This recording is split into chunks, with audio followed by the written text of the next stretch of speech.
Hi guys, welcome back to the channel. Hi. So આજે આપણે શું બનાવીએ છીએ? આજે આપણે બનાવીએ છીએ સ્વાદિષ્ટ એવી દાળ ઢોકળી. વાવ, ચલો સાથે બનાવીએ ગાઈઝ. ચલો બનાવીએ. તો દાળ ઢોકળી માટે આપણે એક નાની વાટકી જેટલી તુવેરની દાળ લઈશું અને એને ધોઈને પલાળી દઈશું.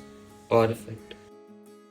દાળ આપણી ધોવાઈ ગઈ છે. હવે એને આપણે 15 મિનિટ પલળવા દઈશું અને પછી કુકરમાં 4 વિસલ માટે મૂકી દઈશું. 4 સીટી થઈ જશે પછી આપણે એને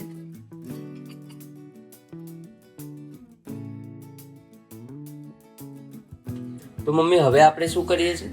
હવે આપણે ઢોકળી માટેનો લોટ બાંધીએ છીએ. એપ્રોક્સિમેટલી 1.5 વાટકી જેટલો લોટ લીધો છે ઘઉંનો. ઓકે, બરાબર. હવે એમાં આપણે મસાલો કરશું.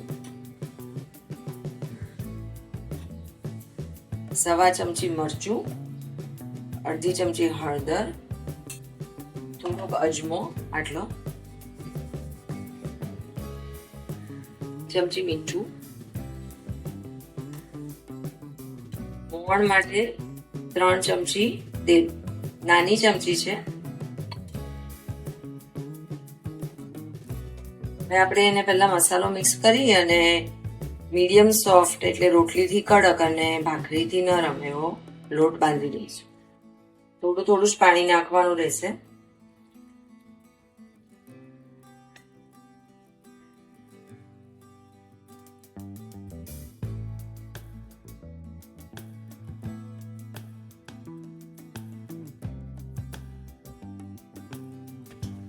આપણો લોટ બંધાઈ ગયો છે. એને આપણે જરા 1/2 ચમચી તેલ લઈને ઓર સ્મૂથ કરી કાઢશું.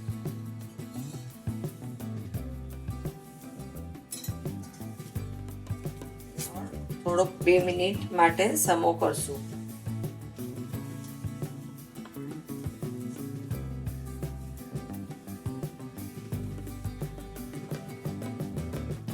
હવે આને આપણે 10 મિનિટનો રેસ્ટ આપશું. આપણી આ દાળ બફાઈ ગઈ છે. આપણે એને ચોન કરી લઈશું.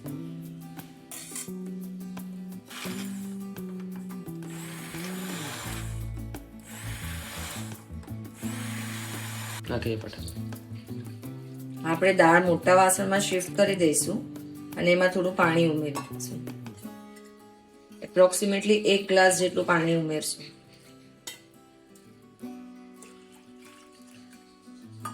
આપણે આમાં બેઝિક મસાલા કરી લઈશું. 2 કોકમ, 1/2 ચમચી હળદર, 1 ચમચી કાશ્મીરી લાલ મરચું, 1 મુઠ્ઠી શેકેલી શીંગ,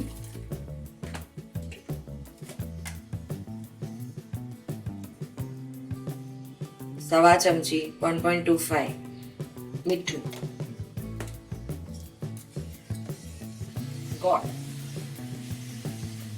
આ બધા બેઝિક મસાલા નખાઈ ગયા. હવે આપણે આને ઉકળવા મૂકશું અને વઘારની તૈયારી કરશું. દાળ આપણે ઉકળવા મૂકી દીધી છે અને આપણે હવે વઘાર કરશું. વઘાર માટે આપણે ઘી લઈશું. એપ્રોક્સિમેટલી 3 ચમચી જેટલું ઘી છે. એમાં રાઈ, જીરું, મેથી, 1 ટુકડો તજ, 2 લવિંગ,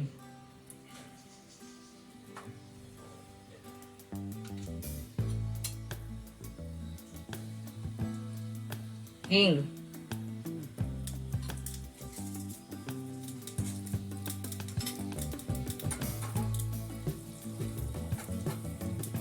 ને થોડો લીમડો.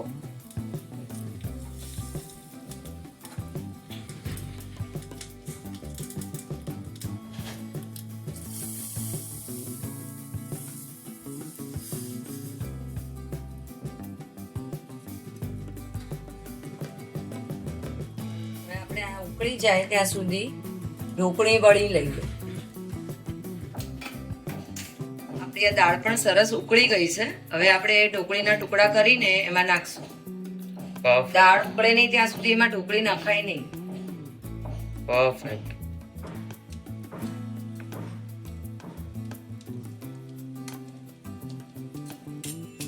એક એક ઢોકળી આમાંથી લઈને આ થોડું ફટાફટ કરવાનું રહેશે, કારણ કે નહીતર પછી અંદર શું છે ઢોકળી એક સરખી ચડે નહીં.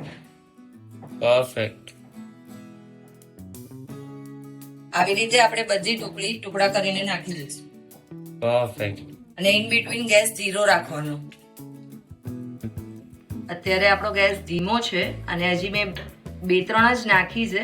વચ્ચે એકવાર જરા સ્લોલી હલાવી દેવું અને ચમચો બહાર કાઢી લેવો. પરફેક્ટ. આ આપણી બધી ઢોકળી નખાઈ ગઈ છે અને હવે આને એકદમ સ્લો તાપ પર 5 થી 7 મિનિટ આપણે ઉકળવા દઈશું અને વચ્ચે વચ્ચે 1-2 વાર હલાવશું. પરફેક્ટ. આપ જોઈ શકો છો કે 10 મિનિટ પછી આપણી દાળ ઢોકળી એકદમ સરસ સીજી ગઈ છે અને હવે આપણે એને પીરસશું.